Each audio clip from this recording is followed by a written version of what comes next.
Welcome to Will at Work. I'm Kevin. Today we're looking at the Menacer from Radica. Somewhere, I think it was in the early 2000s, Radica had a deal with Sega.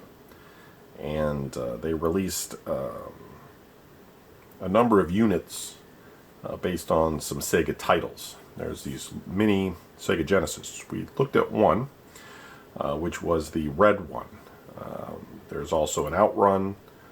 There's a blue one, and there's this gun, and I think there may be like one more or something.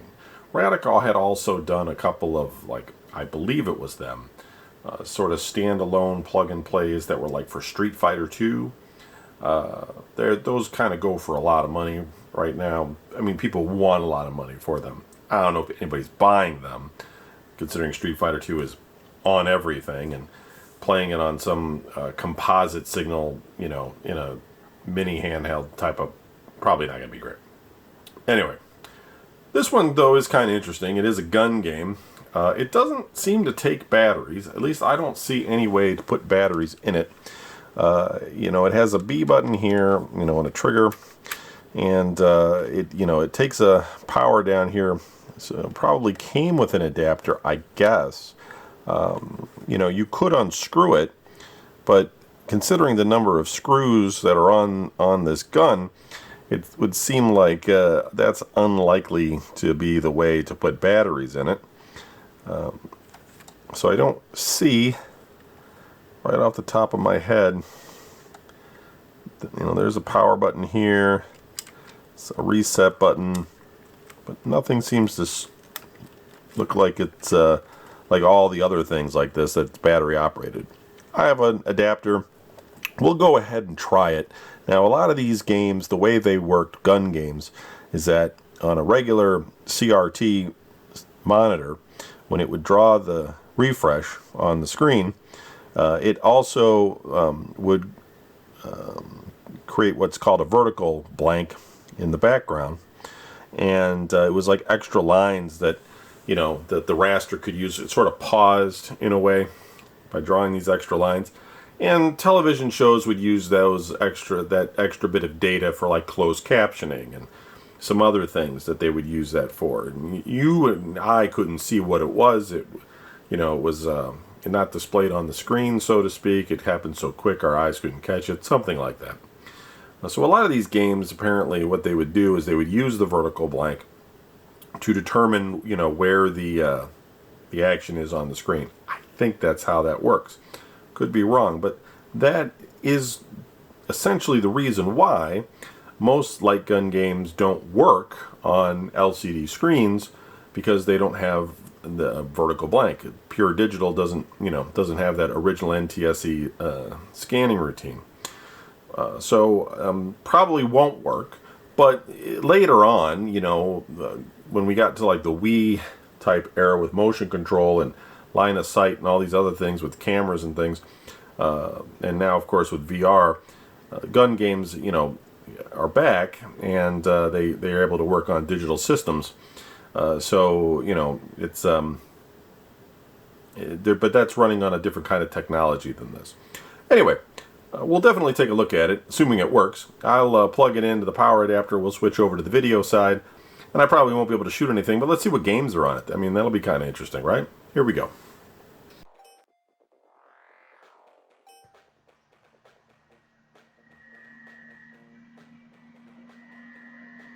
Okay. So the Menacer, just aim. Okay. I don't know why it's trying to move things forward. Maybe the buttons are...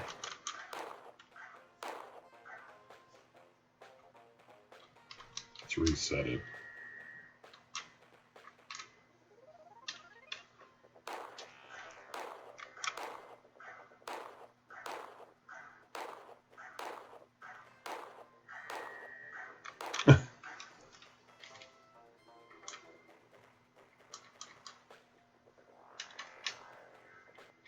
Let's kill it. Sega. 1992. It's quite old. So we've got 6 games here. Pest Control, Ready Aim Tomatoes, Frontline, Space Station Defender, Whack Ball, and Rockman's Zone. Fortunately, can't choose any of these. If I aim it at the screen, it gets all crazy. I think it's because of the light I have in the room that's LED. I'm going to shut the power off on that. See if that doesn't interfere with it too much.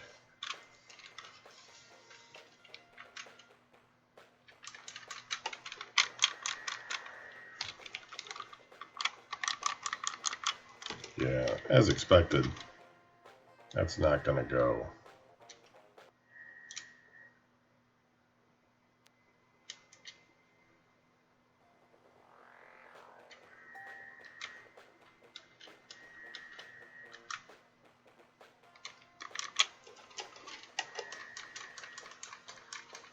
Yeah, so it looks like it's just going to have to be on a CRT. I can try it, but you guys wouldn't be able to see it. Anyway, it's one for the collection. Sorry it's not that interesting for you, but there's not much I can do about that. Can't really drive it out to the CRT and encode it at the same time. At least not with the equipment I have right now.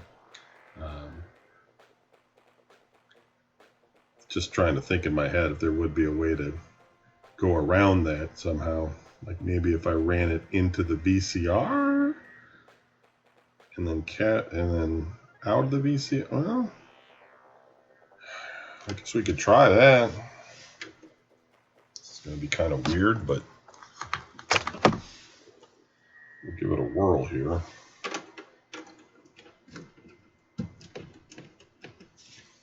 Don't say I don't do things for science, folks. I think this might work. All right, hold on with the static. I need to change the channel.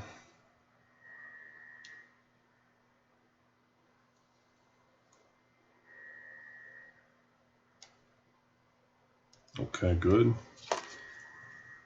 I'm going to turn on the old CRT here.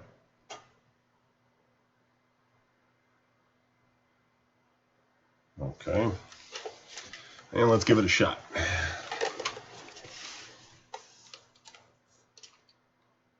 Kind of aim with this thing. It's kind of jacked up though.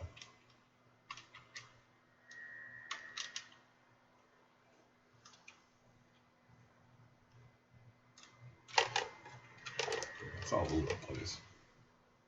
Looks like it's some sort of red LED laser light.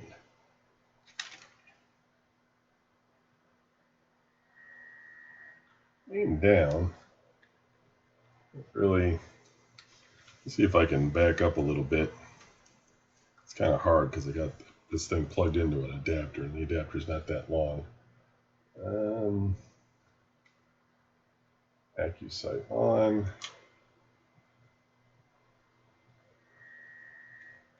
Come on. What are we doing here? I want to just get to a game, people. Okay, come on.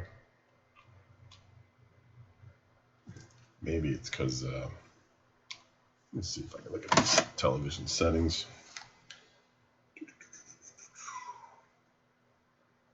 Sure. Oh.